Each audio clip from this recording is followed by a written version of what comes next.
Ada yang mau menyampaikan sesuatu di awal tahun ini? Berarti ketua himpunan sekarang di angkatan kalian ya, HMTG itu. Iya Pak, benar Pak. Siapa? Saya lupa. Untuk ketua himpunannya saya Pak, Yosafat Wisnuwioso. Oke.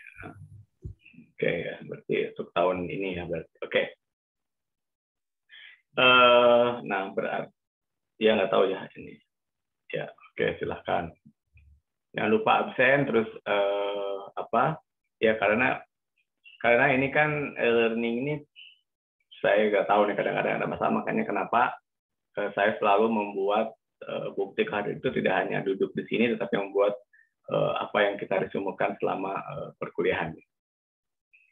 Oke, nah mata kuliah ini adalah eksplorasi air tanah ya. Jadi nanti yang ngajar saya, Bu Nani dan Pak Azhar. Pak Azhar nanti juga beliau sebetulnya satu lagi kan ada pemboran air tanah ya. Cuma karena saya sudah kebanyakan ya sudahlah Pak Azhar sama Pak Malik ya meneruskan nanti.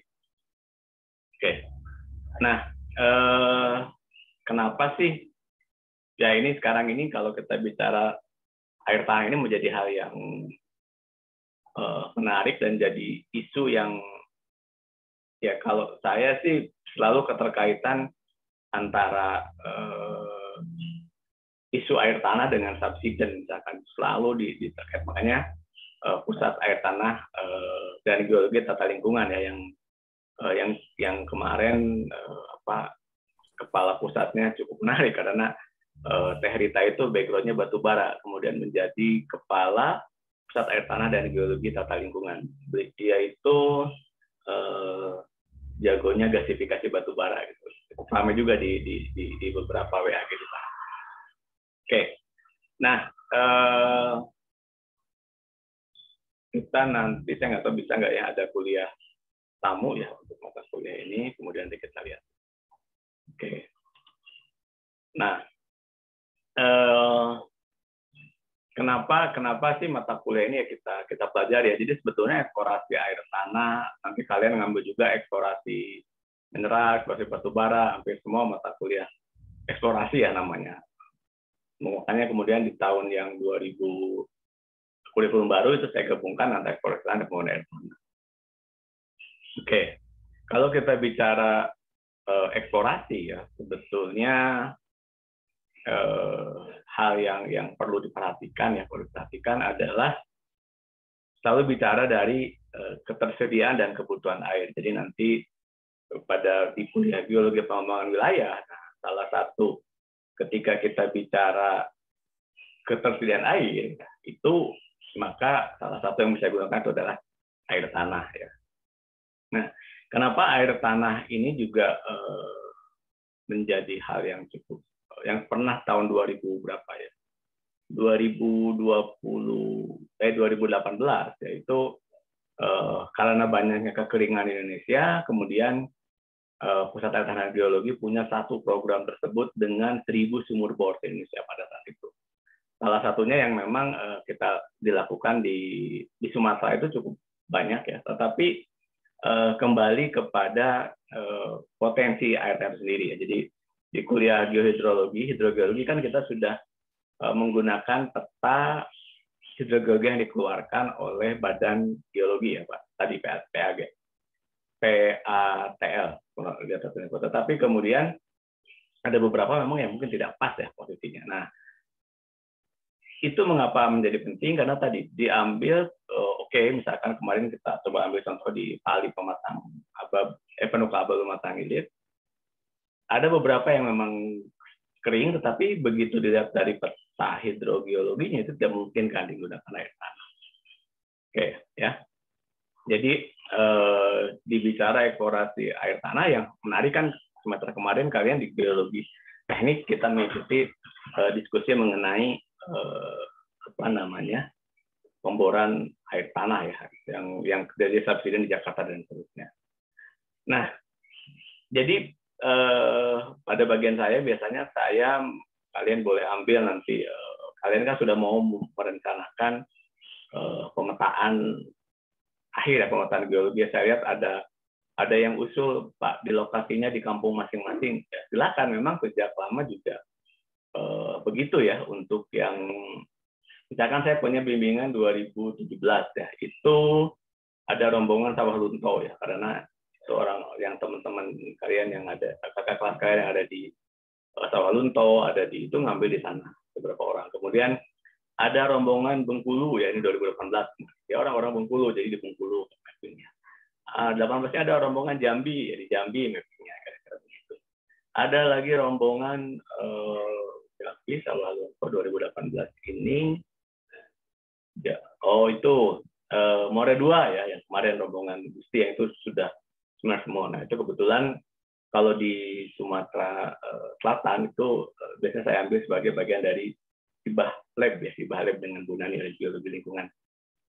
Oke, jadi pada saat nanti kalau di hidrogeologi kemarin kita banyak bicara tentang air tanah sendiri, tapi kalau di eksplorasi tahap pertama yang kita itu adalah kebutuhan dulu ya. Jadi kebutuhan itu sebetulnya apakah masyarakat di sana memang membutuhkan air ya. Nah, sementara kalau kita perhatikan di karakter masyarakat di Sumatera ya, di Sumatera, terutama kalau di Sumatera Selatan, kalau Anda perhatikan saja nama kabupaten aja itu mengikat pada nama sungai ya. Kabupaten Ogan, Komering, Hulu, Ogan, Komering, Ilir. Artinya apa? Penggunaan air tanah secara sejarah yaitu di Sumatera tidak begitu tidak begitu biasa ya. Jadi lebih terbiasa menggunakan air sungai karena memang kehidupan masyarakat di Sumatera itu menggunakan lebih banyak ke sana. Gitu ya. Jadi itu poin pertama, jadi memprediksikan populasi di masa depan yang kemudian dia membutuhkan sumber air gitu ya, dan menggunakan air. Apakah menggunakan permukaan air tanah? Jadi poin pertama adalah itu tadi, siapa yang akan menggunakan air. Poin kedua adalah untuk apa ya? Jadi kalau nanti kita belajar di Undang-Undang Sumber Daya Air yang ramai juga, apakah misalkan ya, kalau di suatu lokasi misalkan ada mau dibuka saluran irigasi, apakah memang harus menggunakan air tanah ya? Di program PUPR itu punya namanya program jaringan irigasi air tanah. Itu cukup banyak ya menggunakan, dan itu sebetulnya tidak harus air tanah dalam ya, karena memang kalau di irigasi kan selama memang kualitasnya cukup baik ya, tidak harus kualitas air golongan A misalkan, juga sudah cukup digunakan. Oke. Dan yang ketiga, ketika kita bicara air tanah, maka tetap selalu bicara kualitas air. Karena begini, pengambilan air tanah tentu saja memerlukan energi ya, energi yang tambahan. Jadi mengambil tanah kan selalu menggunakan pompa ataupun minimal ya, energi manusia ditimba.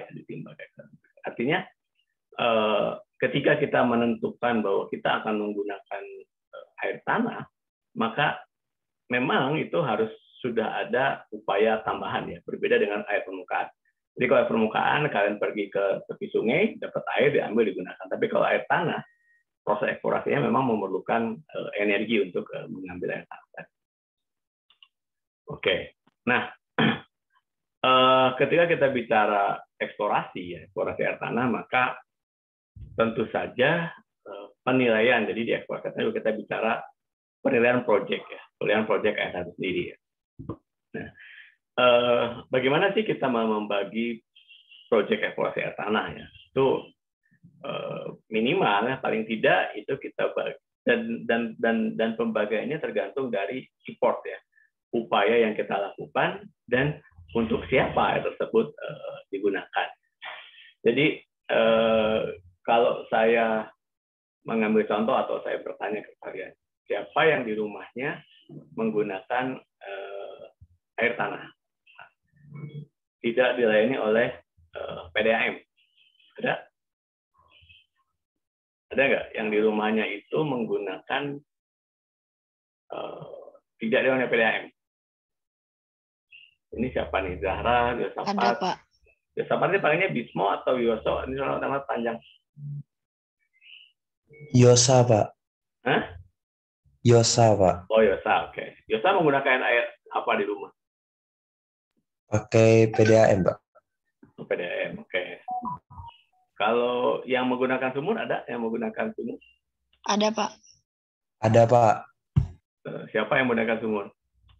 Saya, Pak. Dapa. Dapa ini di mana, Dapa?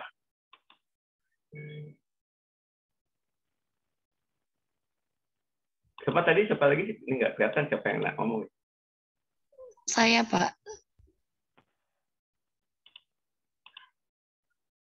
Oh, Dapa di Palembang. Zahra maksudnya siapa? Saya tuh siapa, sebut aja namanya ini. Zahra, Pak. Zahra. Oh, Zahra menggunakan air sumur. Iya, Pak. Sumurnya dalam atau dangkal? Dangkal kayaknya, Pak. Kayaknya dangkal. Lihat aja di rumah itu sumurnya dalam. Kalau yang pasti kalau sumur bor itu ya lebih dari 10 meter itu biasanya menggunakan karena itu nanti hubungannya dengan di pembuangan air tanah ya, di pembuangan air tanah. Oke, siapa lagi tadi? Oke, ya. Nah, jadi di dalam penggunaan air tanah ini nanti misalkan ada pada saat pembukaan, kembali ke yang di awal tadi, pembukaan kompleks perumahan. Kalau itu misalkan belum tersedianya air permukaan atau PDAM, makanya biasanya si developer menyarankan menggunakan air tanah. Nanti kita bicara kualitas air tanah. Oke. Nah, jadi kita sebut proyek kecil ya. Kalau memang digunakan di apa namanya? Untuk keperluan desa ya, pedesaan. Kalau sekarang sih tidak hanya di desa, tapi di kompleks perumahan misalkan. Kalian kan kalau desa mungkin agak susah membayangkannya. Di kompleks perumahan yang dia belum terkena PDAM, nah, kemudian si developer tersebut ada dua biasanya, dia menyuruh perumah ya, atau dia mengumpulkan di dalam satu sumur atau beberapa sumur, kemudian setelah itu didistribusikan ke rumah-rumah. Tapi in general biasanya kalau kompleks perumahan kecil itu ya kamu gunakan sedikit saja. Nah, yang kedua itu industri ya. Jadi kalau di pengembangan kawasan industri, kalau di Bandung itu termasuk dulu saya diskusi saya itu membahas penggunaan air tanah di kawasan industri Bandung Timur, Rancaekek dan sebagainya, kawasan tekstil ya. Nah, atau untuk commercial use ya. Jadi misalnya saja di rumah saya di Bandung di apartemen itu menggunakan si apartemen tersebut memiliki sumur bor sendiri. Kemudian kami tetap membayar air bersihnya karena itu ada pajak air tanah nanti. Nah, itu yang small ya. Jadi kawasan industri kok kecil Pak? Ya, karena kawasan industri kan debit yang diambil itu memang tidak begitu besar ya. Tergantung, meskipun nanti kita dibagi lagi tergantung dari sisi, tapi dari segi kapasitas. Karena memang dia area, jadi pembagian small medium berat ini berdasarkan di atas itu import ya, import yang dilakukan, dan yang kedua itu juga dia berdasarkan debit air yang dihasilkan. Nah, dari situ nanti ketika kita bicara eksplorasi air tanah, kita bicara nanti regulasi. Karena di sana ada pajak air tanah ya. Jadi kalau dulu kan air tanah dianggap sebagai di regulasi tersebut air tanah kalau irreversible sama reversible, terbarukan dan tidak terbarukan ya. Kalau kalian kan ingat minyak bumi adalah energi yang fosil fuel yang tidak terbarukan karena suatu ketika akan habis ya. Nah, air tanah di awal-awal disebut sebagai yang tidak akan habis, betul. Tetapi yang kemudian kita kuliah di hidrogeologi, yang menjadi masalah itu kan pengisian kembali itu tidak 1 hari 2 hari keluar tanah dalam. Makanya kemudian kenapa ada pajak air tanah, nanti kita bahas itu. Oke, jadi kecil, besar sama kecil, sedang sama besar. Oke. Nah, sekarang kita bicara di proses eksplorasi air tanah itu sendiri ya. Nah, yang paling pertama itu adalah desktop study. Jadi di studi eksplorasi air tanah ini, kalau di bagian yang kedua di ground investigation itu sebetulnya banyak kemarin dibahas di mata kuliah hidrogeologi. Kemudian nanti yang di fase 3 exploration drilling program itu dibahas di mata kuliah pemboran air tanah ya kalau kalian mengambil di mata kuliah pilihan. Tetapi yang paling banyak kita diskusi ada yang pertama, desktop study ya. Jadi di desktop desk study itu ya sebelum ke lapangan, dan itu lebih bicara pada kebutuhan. Ya. Jadi kembali dasar kebutuhan di air tanah ini ya pada kebutuhan sebetulnya berapa banyak sih orang. Nah, untuk tahap ini kita akan di kuliah saya lebih banyak membahas itu di desktop study-nya. Ya, desktop study-nya jadi untuk wilayah kajiannya, jadi kita sekarang mulai bicara problem based education. Jadi apa yang Anda hadapi di sekitar Anda, kemudian kita coba pecahkan di dalam kuliah. Makanya untuk lokasinya bisa persilakan mengambil daerah masing-masing. Oke, nah misalkan dari tahap yang pertama ya, kita review dan kita mesti tahu, jadi saya akan lebih banyak membahas di fase 1 ini. Ya, misalkan kemarin kalian di kuliah di geoinformasi. Ya. Di geoinformasi itu kita akan menggunakan informasi itu. Jadi kalian sudah tahu peta topografi, nah, kita jadikan itu sebagai bahan informasi kebutuhan air ya. Nah, apakah nanti air tanah atau permukaan itu hal nanti. Tetapi dengan menggunakan knowledge kalian di mata kuliah geoinformasi ya, kita akan membahas mengenai lokasinya ini. Nah, untuk pembagian kelompoknya ya, apakah nanti kalian akan menggunakan, karena kalau saya lihat kan di pemetaan ini kan ada rombongan Cekungan Bogor. Ayo, siapa yang Cekungan Bogor? Raise hand aja. Raise hand, kalian lihat. Yang Cekungan Bogor siapa? Cekungan Bogor atau Majalengka, Bantarujet. Bantarujet itu tempat saya dulu ke lapangan.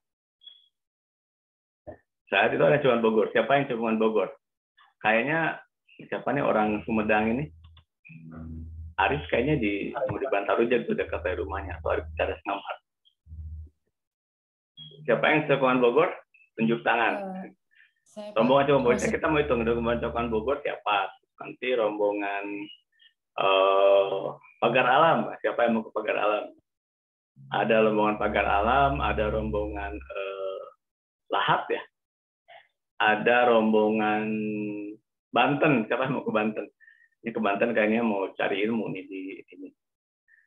Terus ada lagi rombongan mana lagi ya kemarin saya itu? Siloke ya.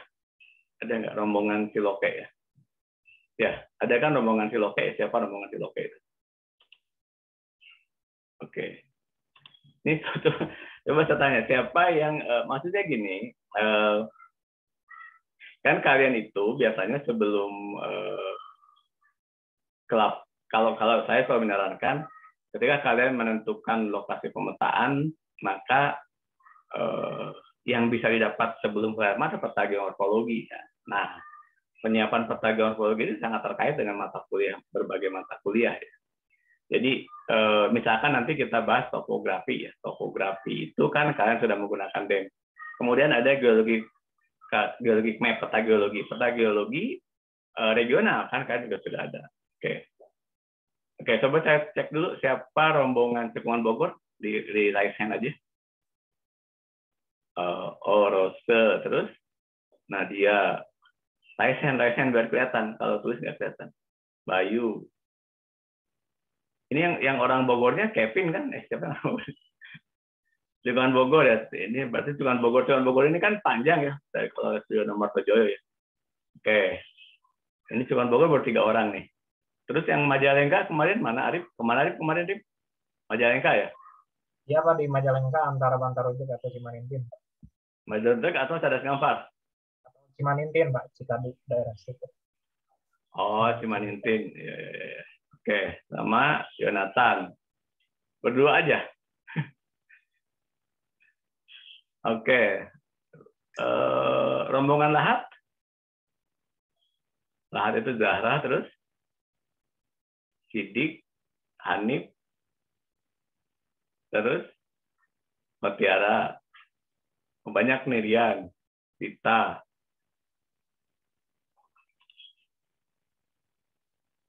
Rian. Oke. Ini rombongan Lahat ya. Banyak ya. Rombongan Pagar Alam. Rombongan Pagar Alam. Nggak ada. Rian Karyadi aja. Nova. Terus? Oh, Nova aja. Nova sendiri. Nova orang Pagar Alam. Bukan Pak, ada satu lagi Ceria sama Giovanni Pak, cuma mereka kayaknya lagi kendala joining. Oke. Oh ya, Safat juga Pagar Alam ya. Josa ya. Kalau rombongan Padang dan sekitarnya, ada yang Padang. Yang Siloke itu siapa ya, saya ingat? Nggak ada. Padang nggak ada. Oh, Padang. Denny dari Padang ya? Bukan? Iya Pak. Oh, ya. Helen, Vira ya. Bertiga aja. Oke. Terus mau mana lagi nih? Kan ini ada 36 orang nih. Mana lagi nih?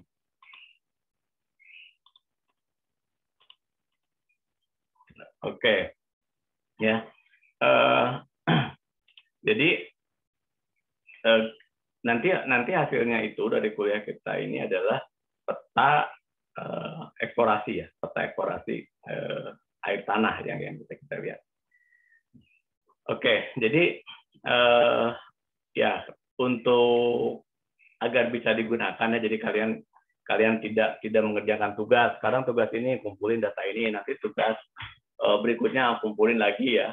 Udah mulai dari sekarang nih kita semua tugas dari saya itu harapannya kalian menggunakan peta topografi dan informasi geologi, peta geologi yang sama ya. Nanti ketemu lagi kan di bencana geologi ya. Terus nanti kalau ngambil pilihan pembangunan wilayah, gunakan peta itu. Jadi satu kesatuan ya. Petanya kita gunakan bersama, tetapi nanti tentu saja di dalam kartografi ya itu tergantung dari kebutuhan. Nah, kemudian yang kedua itu adalah groundwater availability map ya. Jadi peta hidrogeologi. Nah, kalian kan sudah ada peta geologi air tanah ya. Itu sudah ada ya. Kalian sudah dapat itu ya. Sudah dapat itu sehingga nanti itu yang digunakan. Jadi buka lagi peta dari PAG tadi ya.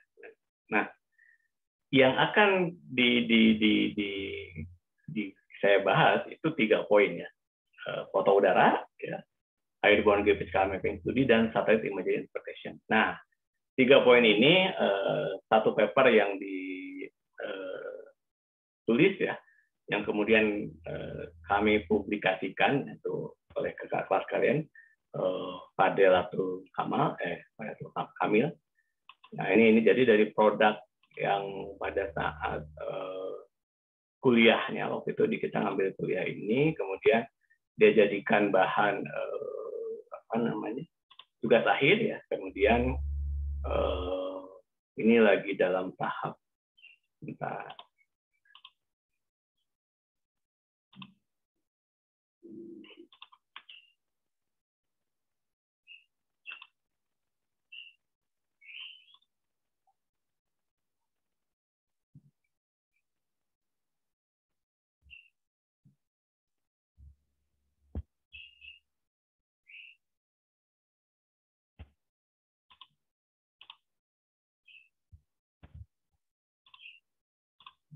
nah, jadi pakai biasa aja. Ini oke. Ya. Ini kita Siapa ini? Oke.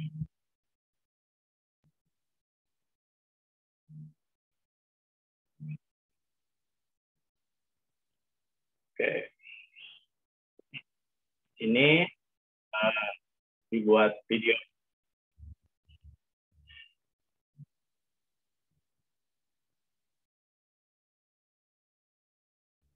Nah, ini setiap ini kita buat ya. Nah, jadi oke ya. Kira-kira balik lagi kita ke kuliah kita. Oke.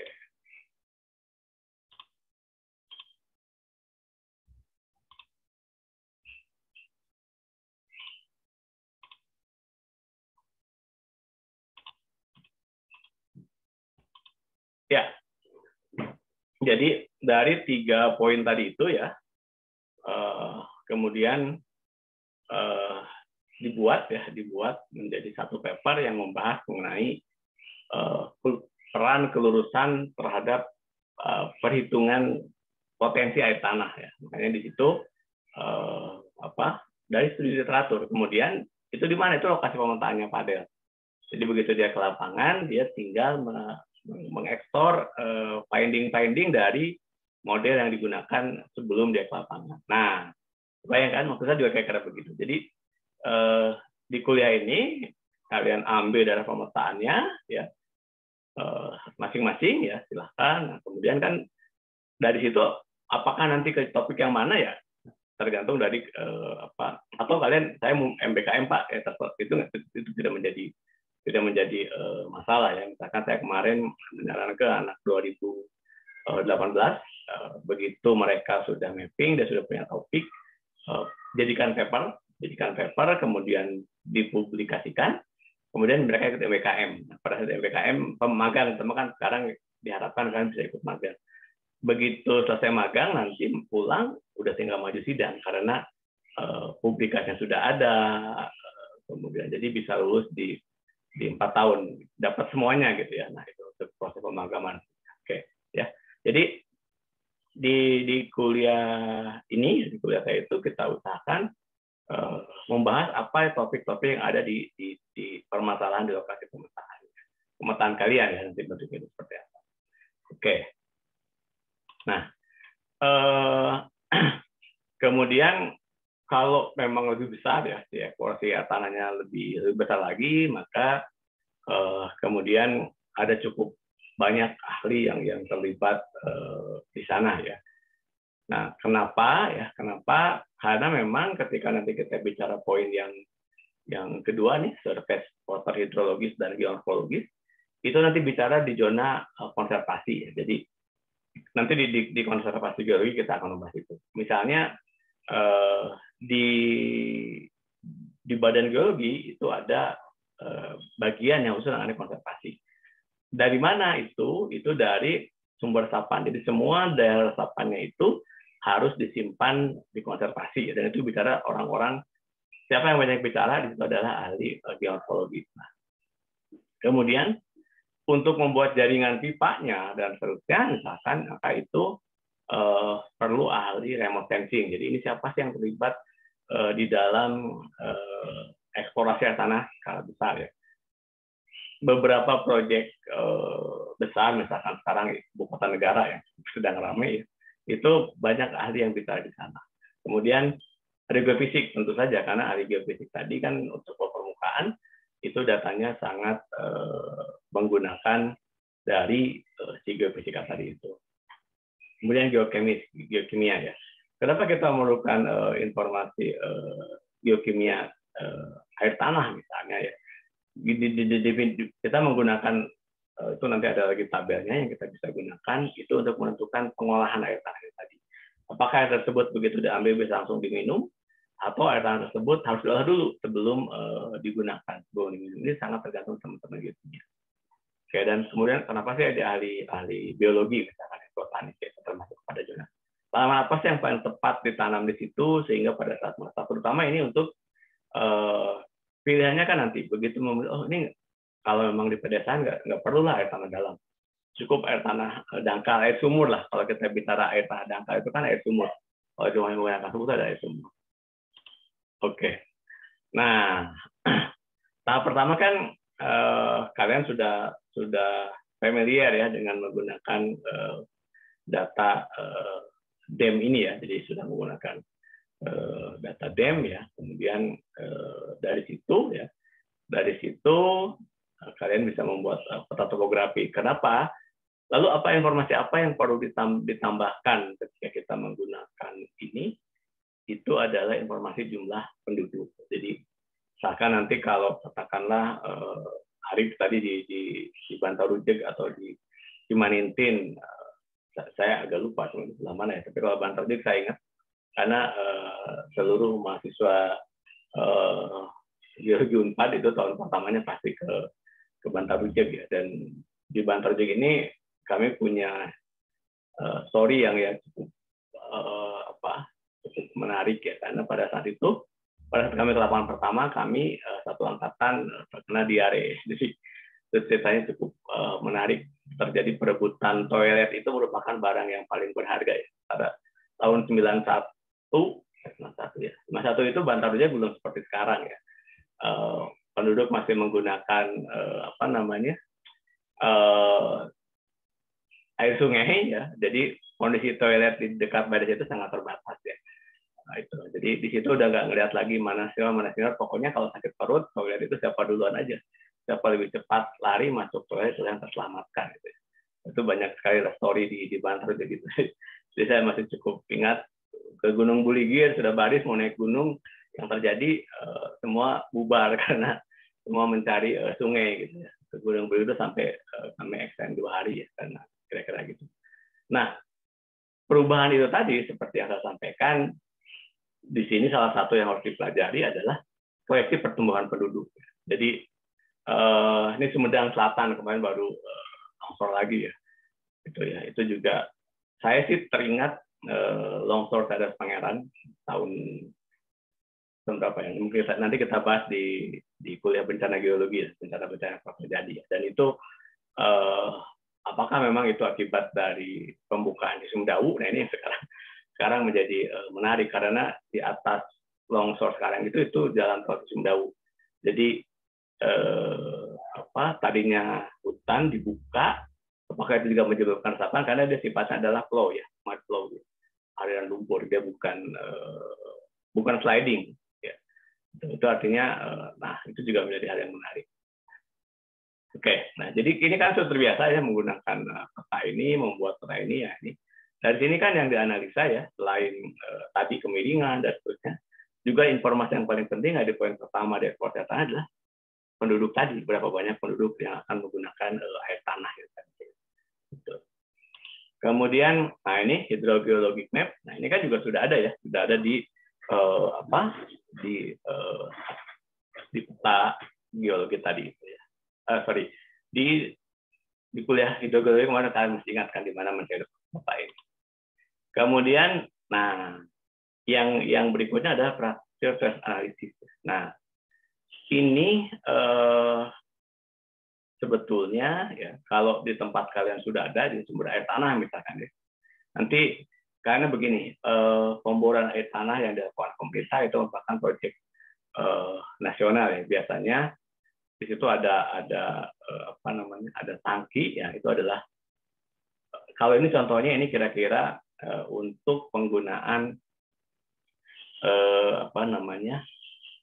di industri ya, area pertanian yang sangat luas ya, di kita memang belum banyak. Kira-kira itu. Nah ini yang sekarang di IKN itu food estate namanya, sedang dicoba juga ya dikembangkan karena untuk air permukaan nanti agak bertabrakan dengan penggunaan air tanah untuk penggunaan air minum. Oke.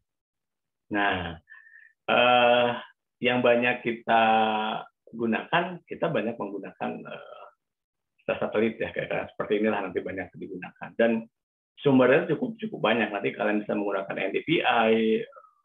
Contohnya tadi Padel menggunakan Lineman, menggunakan kita satelit band 5 atau band 6 saya lupa. Itu digunakan semua. Nah ini proses mencari data ini kan sekarang ada Sentinel, ada cukup cukup banyak. Jadi saya lebih banyak bisa dari atas, kemudian beberapa pendekatan yang coba kita gunakan. Harapannya dari situ kalian sudah punya gambaran untuk part tugas akhir. Ya. Kan kalian ketemu saya itu di eksplorasi air tanah, di geologi pangan wilayah, di bencana geologi. Nanti tugas akhirnya mau ke bencana, mau ke wilayah, atau mau ke air tanah. Nah ini sudah dapat ya, sudah kita bekali. Jadi kita terserah nanti mau dengan siapa. Oke, nah ini airborne geofisik ya, ini elektromagnetik, ini biasanya Pak Azhar nanti yang membahas, saya tidak akan bahas lebih detail. Nah ini remote sensing, ya. Nah remote sensing ini contoh yang gunakan tadi ya. Ini kan dulu masih menggunakan seperti sekarang ada Sentinel, ada INSAT. Nah, kalau kalian melihat bagaimana untuk menghitung subsiden dari INSAT, itu kemarin ada kuliah tamu dari Badan Geologi. Oke.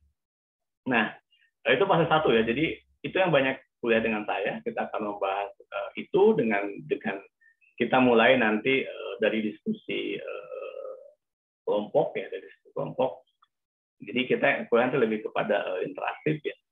Misalkan tahap pertama kita diskusi begini. Oke, di mana lokasi pemetaannya? Nah, itu di minggu depan kayaknya masih sama saya. Biasanya 3-4 kali, ini kan 15 kali, 4 kali dengan saya, terus nanti bulan ini terus bahas. Jadi fase pertama ini akan kita bahas ya, Nah, hasil dari yang kalian kerjakan ini nanti digunakan di mata kuliah saya lagi, yaitu geologi pangan wilayah. Jadi berapa sih kebutuhan mata kuliah pilihan ya? Berapa sih yang tersedia, berapa sih yang dibutuhkan, dan seterusnya. Bagaimana menggunakannya. Jadi bersambung gitu ya, menggunakan dari sini nanti kita gunakan di sebelah sana. Oke, untuk fase 2 ya, mungkin biar nanti kita sempat break, jadi kita sampai 9.30, break 10 menit, pindah ke room lain ya, ke geostatistik ya. Geostatistik sebenarnya kan hari ini ya, saya udah sampaikan ke Pak Yogi yang mengatur jadwal online ya, karena kalau saya kebetulan saya Zoom-nya Zoom sendiri ya, tidak menggunakan Zoom fakultas. Ya karena ini Zoom ini dibeli dari riset tahun kemarin, rombongan Tania dan itu ini setahun, jadi saya masih bisa gunakan setahun. Yang artinya tahun ini saya dapat dana riset dari UNSI. Ini dibeli dari dana UNSI juga, cuman saya dapat hibah, saya beli Zoom, gitu kan. Gitu. Ya silakan yang buka saya. Ya, kira-kira begitu ya. Jadi tiap tahun makanya selalu berusaha mencari hibah digunakan untuk kita semua nih, Zoom ini. Termasuk di lab geologi lingkungan juga punya Zoom tersendiri. Gitu kan, nanti kalian untuk praktikum itu menggunakan Zoom tadi. Oke. Nah, sekarang kita lanjut ke yang kedua. Nih, fase kedua ini banyak dilakukan ketika memang kalian sudah berangkat ke lapangan. Jadi di fase pertama tadi itu makanya kenapa saya sampaikan di kuliah kita, agar nanti pada saat kalian mapping itu sudah mendapatkan informasi yang diperlukan itu dilakukan di mapping nanti. Jadi misalkan nih survei geofisika tadi ya, Bu Nani biasanya tahun kemarin 2 tahun kemarin melakukan geolistrik di Sukomoro ya, untuk kawasan pemukiman. Kira-kira begitu. Nah, yang memang jarang dilakukan adalah penentuan umur air tanah sendiri ya, karena dating air tanah itu sangat mahal. Misalkan air tanah di Kota Bandung itu umurnya ternyata 100 tahun yang lalu itu terisi di Dago, kemudian dia baru nyampe ke, kalau kalian pernah ke Bandung di utara, ke Bandung Tengah itu 100 tahun. Jadi artinya apa? Dalam siklus kehidupan manusia, gitu ya, air tanah ini menjadi tidak terbarukan, ya. Karena jarang sekali umur manusia sampai setahun. Artinya begini, pengisian air tanah diisi, kemudian kita ambil, itu perlu waktu 1 tahun. Dan dalam siklus kehidupan manusia, umur manusia kan rata-rata 60 sampai 80 tahun. Ini sudah terlewati. Gitu. Makanya kemudian air tanah didefinisikan sebagai sumber daya air yang tidak terbarukan. Nah tadi ya alasannya proses pengisian form itu perlu waktu sampai 100 tahun. Mereka itu. Dari mana tahunya? Meskipun kita tidak lakukan, itu ada dari ground age dating, dari poin ini. Oke, nah apa yang kita lakukan ketika kita melakukan eksplorasi air tanah? Ini saya jelaskan singkat saja. Yang pertama inventory. Jadi bagaimana membangun konstruksi sumur yang bagus, misalkan. Kemudian di hidrogeologi kan kemarin melakukan pumping test yang sederhana ya, kan praktikum, uji pompa dan sebagainya. Tapi kalau di sini pumping test itu dicoba berkali-kali. Karena apa? Karena terkait dengan kebutuhannya, kebutuhannya secara lebih. Apakah begini? Misalkan nanti kalian memerlukan air tanah 10 liter per detik.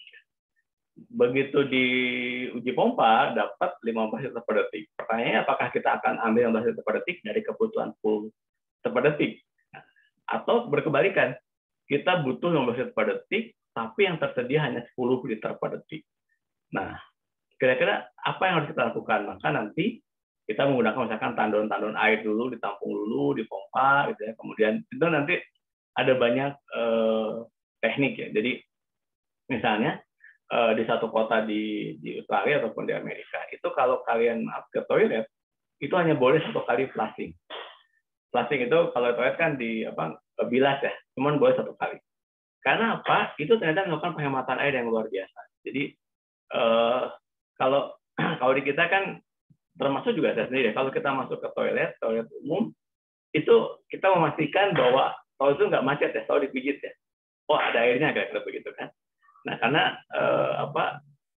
ya kecuali mungkin kalau toilet mulai sekarang ya, meskipun sekarang kalau di tol ya toilet SPBU ini kan memang standar ya, harus apalagi sejak kemarin Pak Menteri BUMN mengatakan harus standar. Kalau dulu kan ke toilet itu suatu hal yang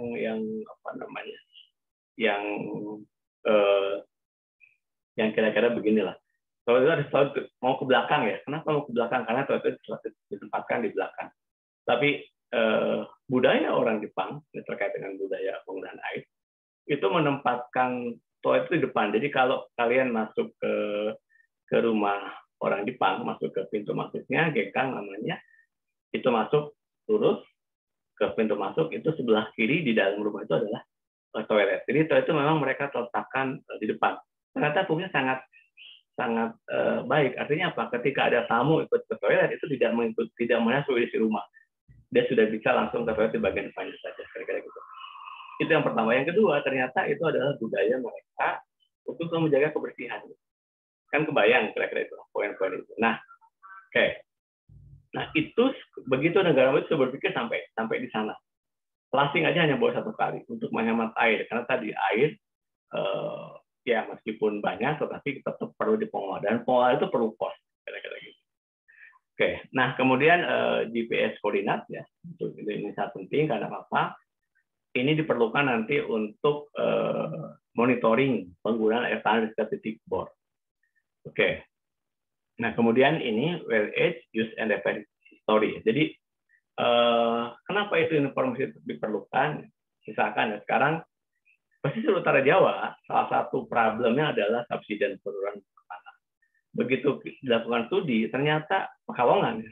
Saya melakukan studi di Pekalongan, Kota Pekalongan dan Kabupaten Batang.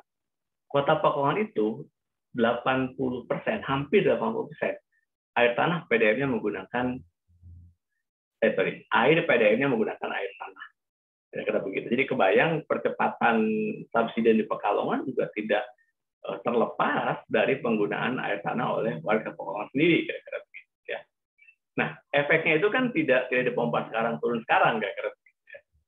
Berapa lama dari pompa pertama itu ada juga yang disebut dengan nanti sejarah air tanah.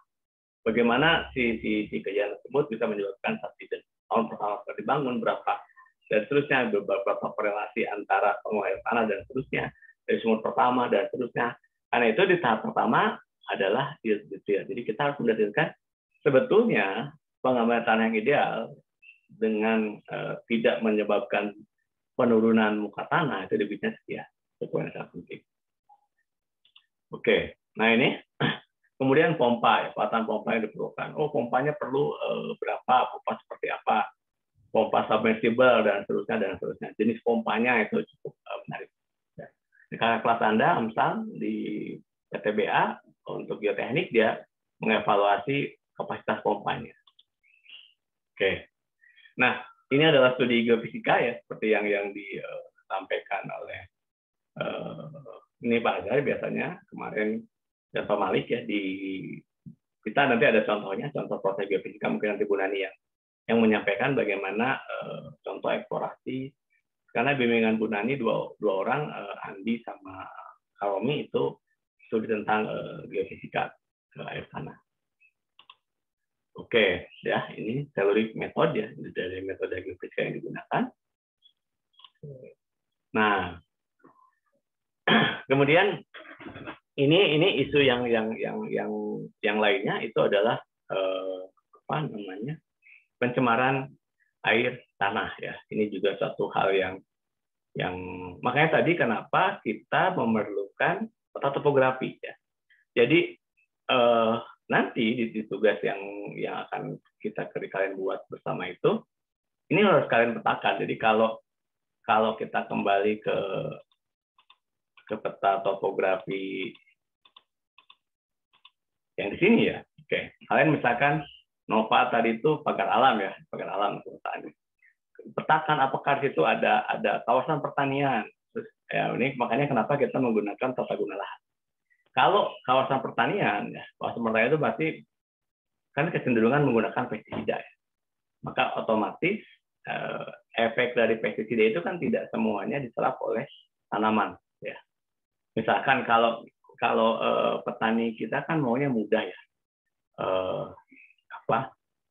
begitu nyemprot ya harusnya kan tetap tepat pada tanamannya sehingga tidak sebar kemana-mana. Coba kalau kalian petani itu pasti disebar aja, mereka begitu ya. Nah, butuhnya setengah liter misalkan, tapi nggak ada sebar jadi 1 liter. Jadi kebayang yang terserap oleh tanaman 1 liter yang terserap oleh tanaman setengah liter, yang setengah liter lagi pasti dia akan terurai di lingkungan. Nah, ini yang digambarkan dari kontaminan of pencemaran air tanah. Ya.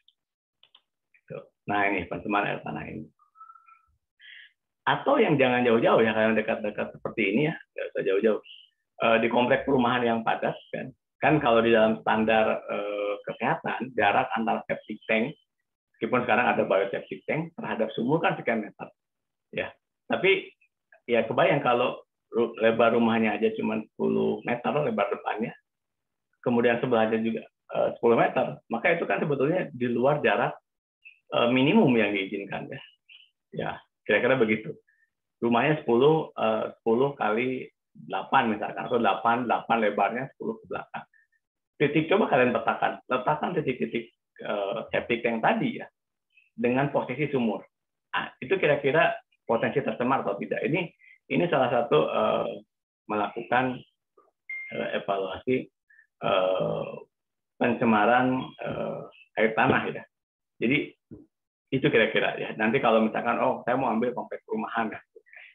Nah, kalau ini kan yang digambarkan di sini adalah misalkan penambangan, protective cap dan sebagainya. Ini yang memang hal-hal yang sangat besar ya. Tapi kita bisa mulai untuk yang di konteks perumahan. Nanti hubungannya apa itu dengan teknologi tepat guna, istilahnya perwarupa sekarang. Ya. Misalnya saya pernah melakukan pencarian air di sumur untuk masjid di kawasan Villa Branti. Itu sederhana. Kita buat kedap air, kemudian air hanya masuk dari bawah, kira-kira begitu.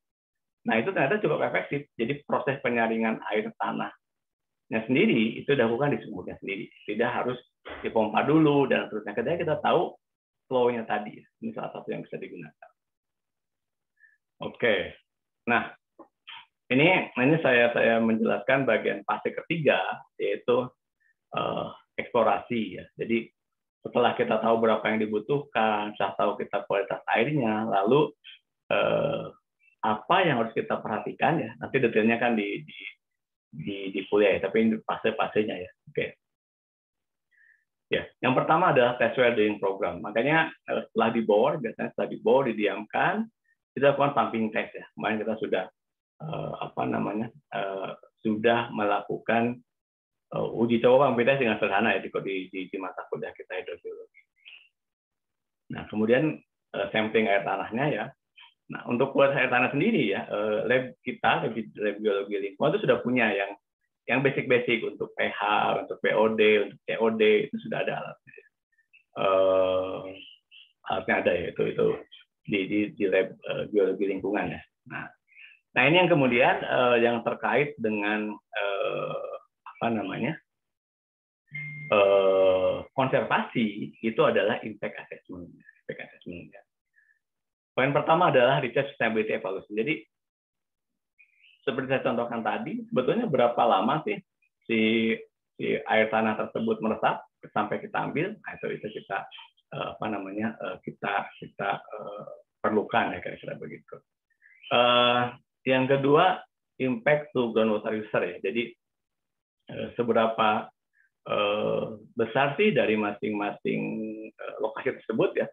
Lokasi tersebut berdampak pada pengguna air tanah seperti tadi. Jadi terhadap pencemaran dan seterusnya. Nah, kalau dia di pinggir pantai, maka kita bicara institusi air laut. Apakah ada terjadi tensi? Dan poin keempat adalah modeling. Bagaimana kita memodelkan, nanti kan ketemu lagi di saya di mata kuliah pemodelan geologi. Biasanya saya dengan pasif pemodelan sumber daya, saya ke pemodelan kebencanaan, tapi pasif sekarang nggak ada, saya menawarin nggak ada, jadi cuma sama sendiri saja. Oke. Nah, ini adalah program pemboran ya, dilakukan seperti ini. Kemudian yang kedua uji pemompaan, ya kira-kira seperti ini. Kemudian, nah ini adalah kualitas airnya. Ya, jadi kalau kita bicara fecal quality ya, atau apa namanya, istilahnya tuh E. coli ya, itu berasal dari septic yang tadi. Jadi salah satu kalau kita melihat apakah sumber pencemaran yang mau tahu, kita gunakan bakteri E. coli ini. Analisa cukup mahal, 300.000 kalau tidak salah untuk analisanya. Kita lihat nih, oh ternyata sumur kita ini ada fecal coli meskipun sedikit. Artinya apa? Posisi septic tank terlalu dekat dengan sumur kita. Itu contoh yang paling sederhana. Oke. Kemudian, nah ini yang akan jadi di bagian konservasi biologi kita juga nanti membahas mengenai daerah resapan air tanah. Daerah resapan air tanah yang kita bahas mengenai research sustainable evolution. Jadi sebetulnya risetnya sendiri itu berapa lama untuk sampai ke tempat kita? Bagaimana pendekatannya? Kira-kira itu yang banyak digunakan. Banyak sekali paper yang ada bisa merujuk ya, bisa sampaikan bahwa sekarang kita memiliki daerah itu, silakan saja Anda. Oke. Nah, oke. Ini yang kita lakukan ya. Jadi karena lokasi coupling Anda kan 9x9 ya, itu udah diputuskan tidak boleh 5x5 kan, harus tetap 9x9 ya. Itu nanti Bu Eli mungkin akan menyampaikan. Maka sebetulnya kuliah kita ini membahas ini ya. Jadi ini yang akan kita lakukan ya selama perkuliahan dari saya, dan kita bisa mulai dari sekarang ya, mulai hari ini. Jadi saya akan buat dulu Google Doc-nya ya, Google ininya, dan seperti biasa kita ya maksudnya gini, biar kita bisa langsung menggunakan biar bisa interaktif ya, biar saya tidak terus ngomong terus sementara kalian bengong gitu ya. Oke. Saya siapkan spreadsheet-nya ya. Kita buat baru. Ini mata kuliahnya.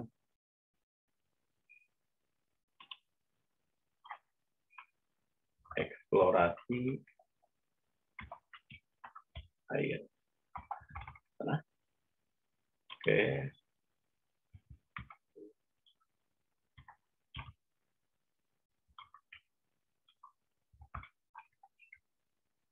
Ya, meskipun apa namanya ini masih apa istilahnya itu masih sifatnya rencana ya, rencana, tetapi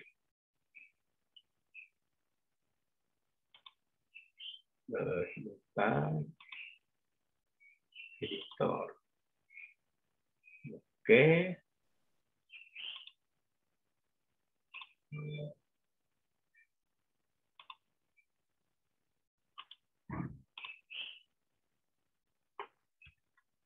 Nah, itu saya sudah share linknya ya.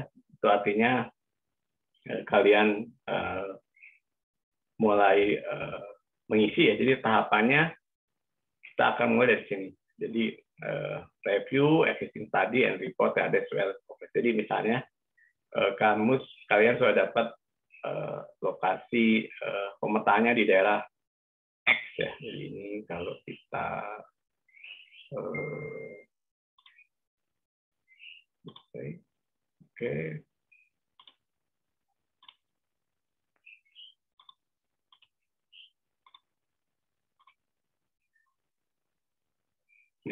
Ya meskipun mungkin sekarang baru rencana ya. Nah, nanti kan kita mulai mengumpulkan informasi ya. Jadi kalau tidak salah materinya sudah saya share ya.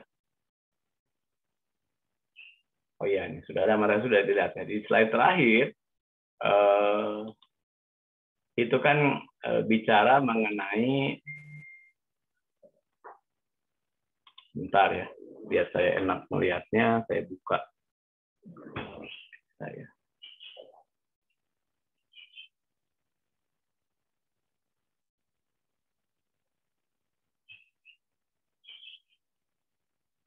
Oke. Silakan dituliskan ya, ini meskipun oh iya baru tahu lokasinya, tetapi di situ nanti di sini tambahkan topografi misalkan ya, topografi,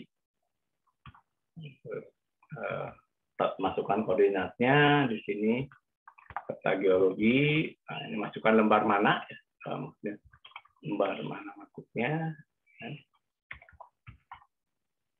terus ya ada peta hidrogeologi ya, hidrogeologi. Nah, sekarang, oh ya mesti pisah dulu ya, Palembang sama Indrayat mau digabung saja nggak apa-apa. NIM kalian urutannya gimana sih tadi?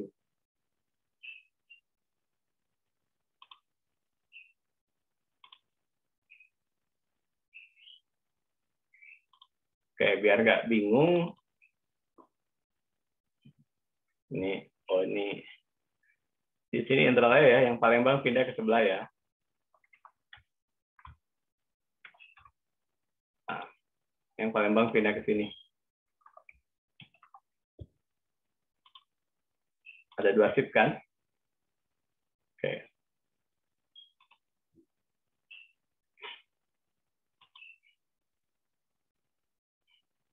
Nah itu meskipun misalkan daerah Pegadaian, tapi kan nama peta geologinya mungkin bukan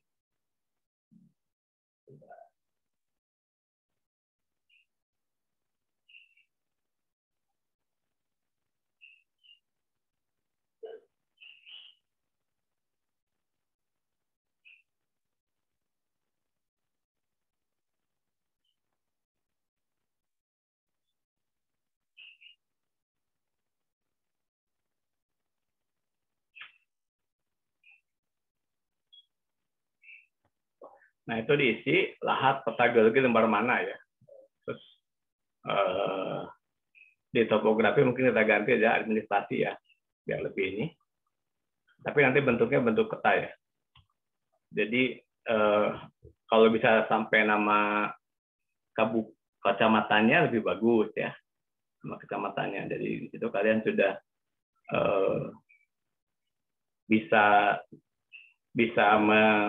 menyampaikan kecamatan mana yang akan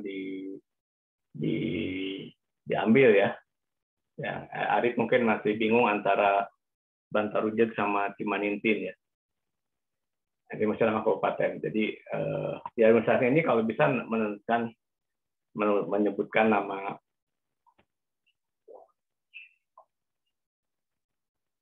Kalau Yonatan ini orang ini ya, Bogor ya, Yo ya?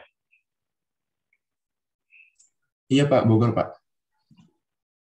Sebelahnya Kevin ya. Siapa? Rose juga Bogor kan kalau nggak salah. Iya Pak. Ini pada di Bogor atau di Indralaya? Saya lagi di Indralaya. Oh, Indralaya. Yonatan kalau Arif kayaknya di Sumedang, Arif ya? Ya Pak, masih di Sumedang Pak. Oke.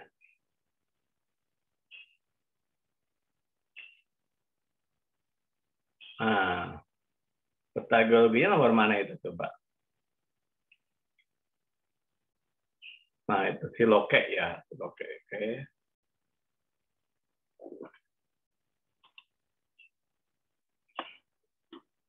Bogor, ini Zahra, Titik, Ragan, Anissa ya.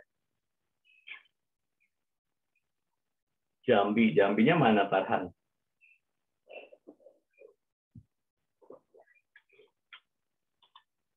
Nah, nanti kan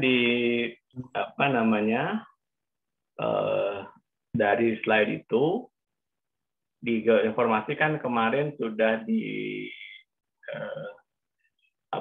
diajarkan cara mengambil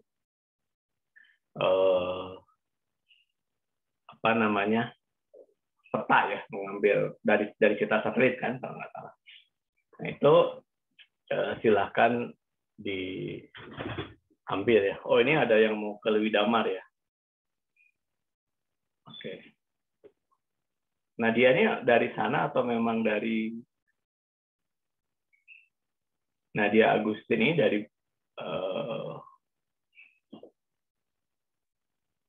orang sana ya, orang Banten. Oh. Enggak Pak, orang Palembang. Orang Palembang, kenapa mau ngambil di Banten? Soalnya ngelihat lembar geologi itu kayak formasinya bagus Pak. Oke.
Oke, wah Lewi Damar ini memang ada geopark ya. Siloke ini juga ada geopark. Lahat. Sebetulnya, cuman kalian tuh Tanjung Kurung nggak bisa lagi ya, karena ada yang baru saya itu nggak ada yang di Muara II ya. Oh ini rombongan Banten ya. Oke. Nah sekalian kalian cek peta hidrogeologinya ya. Oke. Nah nanti di kuliah, kalau memang nanti sudah tahu lokasinya ya, sudah tahu lokasinya, berarti kita menggunakan ya, kita coba aplikasikan di slide PPT slide terakhir itu yang town urban well small to medium size project area ya. Nah, kita gunakan pendekatan itu, kita aplikasikan di dalam pemetaan kita ya,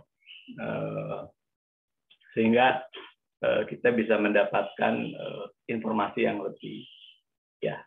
Artinya sebelum ke lapangan sudah punya gambaran ya. Silungkang, Siloke, Lahat. Merapi Selatan ini berarti dekat riset. Ini saya Serelo ya. Ya. Ini yang Palembang, kebagi dua ya. Mau diconggol. Pak, izin konfirmasi Pak, yang email saya belum di ini Pak, belum diakses ya Pak. Kamu pakai email apa? Yang email harus email yang Unsri ya Pak? Iya. Ya, mesti. Oh, iya Pak. Ya kalau bukan email Unsri, saya mesti asep satu-satu. Asepnya banyak nanti kan. Kalau email Unsri saya nggak usah apa-ngapain gitu. Ini jadi gini ya, kenapa setiap aktivitas ini menggunakan email Unsri ya. Ini sebetulnya ada namanya webometrik ya, yang mengukur apa ya istilahnya tuh, saya lupa, akreditasi secara online. Nah, ini diukurnya di webometrik. Artinya begini, semakin sering website kita diakses, maka quote and quote ya itu dianggap berimplikasi pada nilai akreditasi.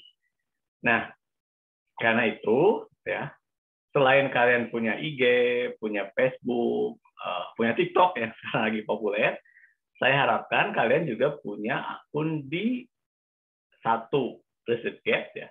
Nah, ResearchGate ini ya itu fungsinya untuk sharing paper dan seterusnya.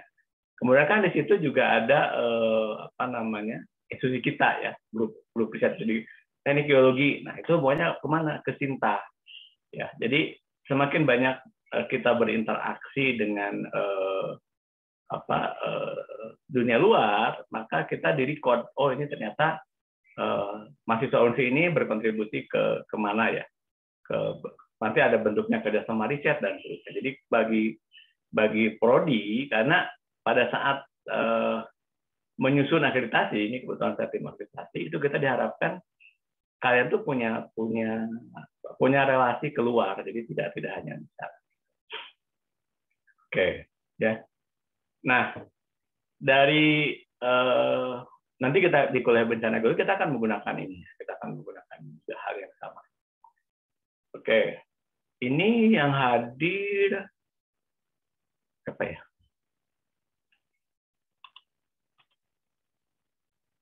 37 berarti 27 tambah 1, 2, 3, 4, 5, 6, 7, 8. Pas ya? Oke. Saya belum Pak.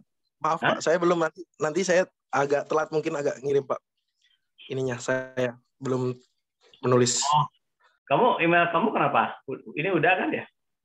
Iya benar Pak. Soalnya saya agak lupa Pak di email, sebentar nanti saya perbaiki dulu Pak. Oke. Sebentar, kalau jumlahnya berapa sih? Jumlah kalian berapa ya?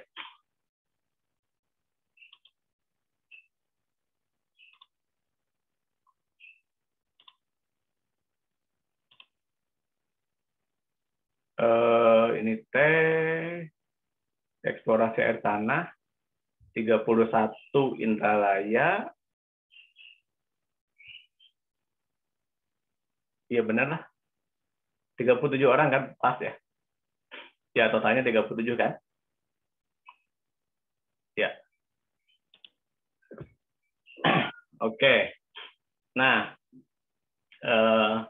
berarti ya sekarang kalian buat folder nih, dikumpulin ya mata ini, peta geologinya, hidrogeologi, kemudian mulai mengambil poin yang ketiga yang citra satelitnya itu ya. Citra satelitnya diambil ya, kayak ini kan kalau mengambil citra satelit itu kan kita kadang terkendala dengan jaringan dan makanya mulai diambil dari sekarang. Ini Tasya, Emi, kenapa nih? Masih bingung? Gilang, Al-Wadri, Tasya, Yosa, sama Hafid, sama Emi ini masih kosong nih. Mau di mana nih? Ini ada. Huda mau di mana Huda? Huda. Kalau saya rencana masih ini Pak, di sekitar Pagar Alam. Oh, Pagar Alam, oke. Ya. Ini namanya Miftahul Huda ya. Saya ingat kakek buyut pimpinan pesantren Miftahul Huda di Tasik. Iya Pak. Ya. Kalau ada pesantren ada Miftahul ataupun Huda itu biasanya alumni sana gitu. Ya, oke. Ya, Bogor ya, oke, yang Bogor, oke.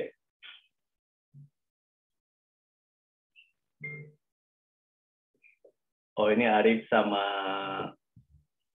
siapa namanya? Yonatan ini udah X ya. Yang Majalengka berdua aja nih.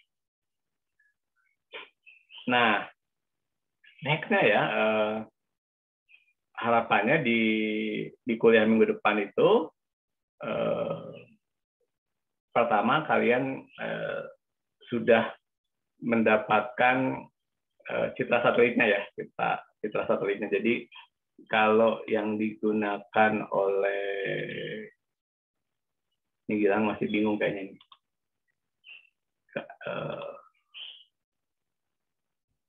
Ya, ini contohnya ya nanti ya. Jadi Geographical Structure, Vegetation, Moisture Index ya. Ini apa saja peta yang digunakannya. Nah ini dia pakai PKDMNA, pakai Landsat OLI, Radiometric Correction, Raster Calculation, NDPI, NDMI, MSI gitu kan. Kemudian Correlation between Immediate System. Ya, ini rujukannya ya. Rujukannya. Kenapa pakai ini? Kenapa pakai ini? Kenapa pakai ini? Oke. Nanti detailnya akan kita bahas ya bagaimana cara membuat rasternya dan seterusnya. Nanti kita buat korelasi dan seterusnya sehingga pada conclusion. Oke. Jadi tuh harapannya sudah ada yang sudah mencoba ini peta hidrogeologinya kan di apa kemarin teh linknya apa ya? Kok saya juga lupa ya. Peta hidrogeologinya linknya di mana? Di ini peta hidrogeologi. Itu kan memang JPEG ya, bukan SHP ya. Kalau kalian ambil peta hidrogeologi yang dari portalnya Badan Geologi kan, itu JPEG kan, ya,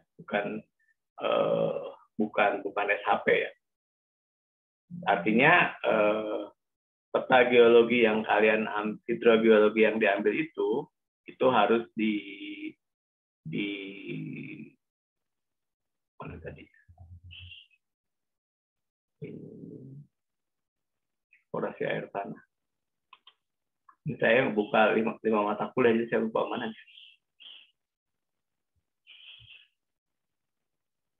Nah, hidrogeologi. Nah, ini kan Badan Geologi.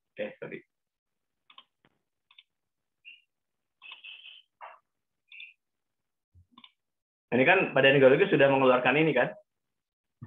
Sudah ada ya. Cuman maksud saya tuh linknya di mana ya? Boleh saya lupa. Nih, kalian sudah dapat peta hidrogeologi lembar Palembang, peta hidrogeologi lembar Lahat, dan itu kan diinterpretasi dari apa namanya? Diinterpretasi dari kondisi geologi ya, dari kondisi geologi. Jadi kemudian mereka coba lakukan verifikasi ya dengan menggunakan pemboran ya. Nanti ada batas peta hidrogeologi lembar mana, batas keseluruhan air tanah Bogor, batas keseluruhan air tanah Palembang dan seterusnya, itu menggunakan pendekatan itu kira-kira. Oke, masih ada 5 menit ya sebelum break, kemudian kita pindah ke link Zoom geostatistik. Nanti saya masukkan dulu di apa namanya itu teh, e-learning-nya. Ini saya cek sekali lagi ya, kalau memang masih berpikir silahkan ya. Jadi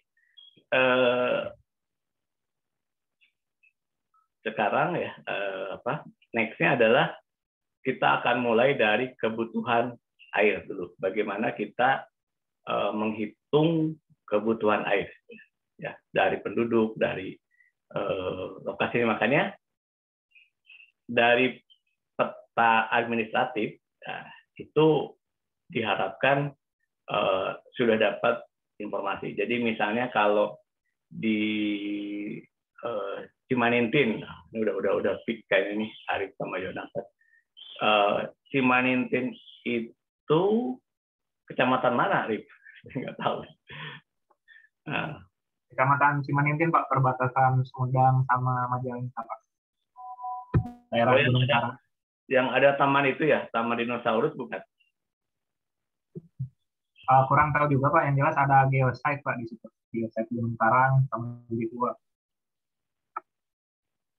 Oke. Ya, oh ya, kemarin sekarang kan lagi dibahas itu Geopark Sunda ya, Bandung dan sekitarnya itu ya.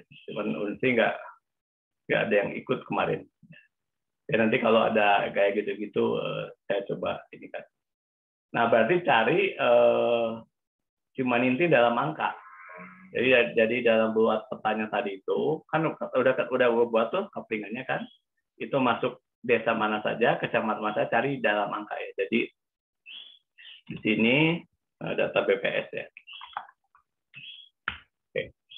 Nah, kalau bisa data BPS-nya itu 5 tahun. Ya. Nanti kita proyeksikan penduduk ke depan, kemudian di data BPS ini memang coba ini Sumedang, berarti Cimanintin dapat nggak ya? Kita coba ya. Cimanintin.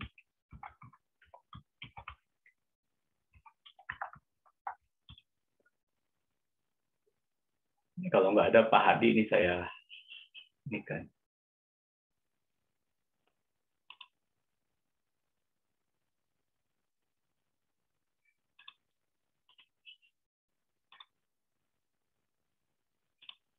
Nah, ini karena TPP sebetulnya seperti ini ya.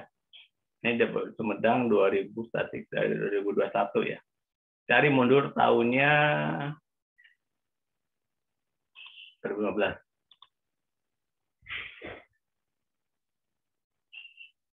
Bruto kesejahteraan. Buah 2 Situraja, Rancakalong, Pemulihan, Waduk, Surian, Ujung Jaya, Jati Gede, Tomo, Cimanggung, di situ nggak ada. Contohnya aja ya. Contoh Jatinangor dalam angka. Nah, ini sekarang ini harus ini dulu.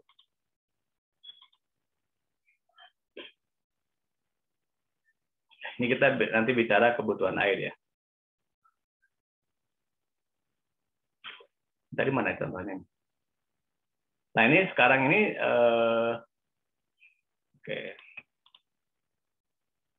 Ini di beberapa bab ini memang tidak standar ya. Apa nih? Ini desa penduduk ya. Kegunaan, ketinggian, curah hujan, jumlah RT, aparat pemerintahan. Kependudukan. Kan ini jumlah penduduk ya. Cipacing, Sayang, Sagara. Nah, ini kan tabular ya. Sementara di peta sana kalian memiliki batas desa yang sifatnya pemetaan. Nah, ini mappingkan ya data tabular menjadi data peta. Nah, nanti kita bicara kebutuhan airnya kira-kira begitu ya. Kira-kira itu ya. Nanti mulai dengan mengumpulkan data-data ini, silahkan dibuka, setiap daerah pasti akan memiliki dalam angka. Oke, nanti kita bahas di minggu depan ya. Jadi minggu depan kita bahas mengenai bagaimana menghitung kebutuhan air di kecamatan dan kita gunakan small project. Makanya diharapkan kenapa 40 ya? Bukannya kalian ini 37 jumlahnya? Tahu lah. Atau ada yang pendalaman kayaknya. Oke. Oke. Itu kita break 10 menit ya. Sebelum nanti Zoom-nya pindah ke atau tanya dulu, ada yang nanya dulu? Pak, sebelumnya Ya, Vira. itu Pak, saya nggak bisa absen, nggak ada tempat absennya. Oh, kenapa? Nggak tahu Pak, udah coba di UN-roll, tapi masih aja nggak ada. Yang Helen juga Pak, sama. Saya juga nggak bisa absen.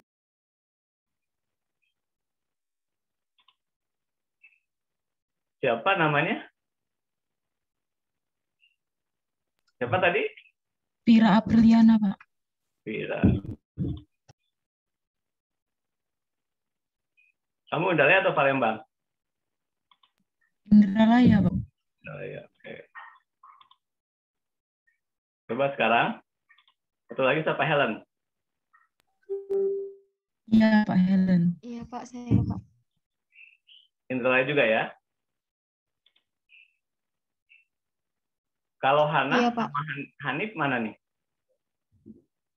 Hana ini Palembang ya? Hanif? Nggak ada ya? Ya, saya Indralaya, Pak. Siapa? Hanif, Pak.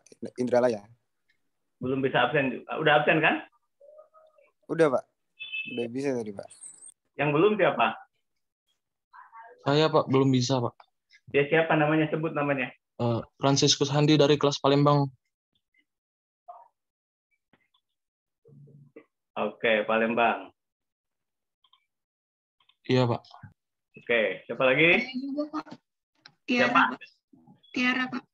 Tiara. Indralaya Pak. Indralaya. Tiara Sukmawati ya?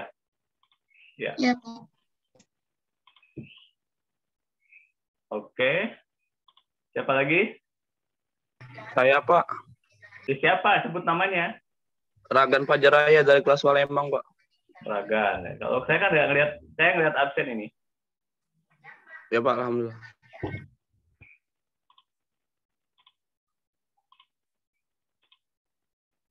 Oke, siapa lagi? Arif Pak dari kelas Indralaya. Arif. Arif Rahmatullah. Arif belum ya? Iya Pak. Kalau baru ini Mas. Oke, siapa lagi? Bayu ini kampus mana Bayu? Bayu, Yulian? Nggak ada ya orangnya. Kelas Palembang, Aditya Pak. dari kelas Palembang, Pak. Siapa? Julian Aditya dari kelas Palembang, Pak. Oh, Julian Aditya kelas Palembang.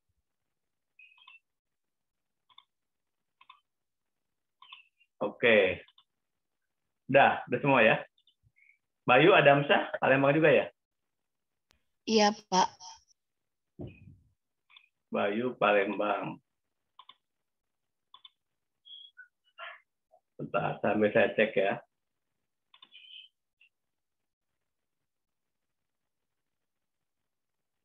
Kevin, Indralaya ya? Kevin nggak ada. Hana Mardia ini Hana Palembang kayaknya ya? Hana Mardia. Iya, Pak. Palembang. Palembang.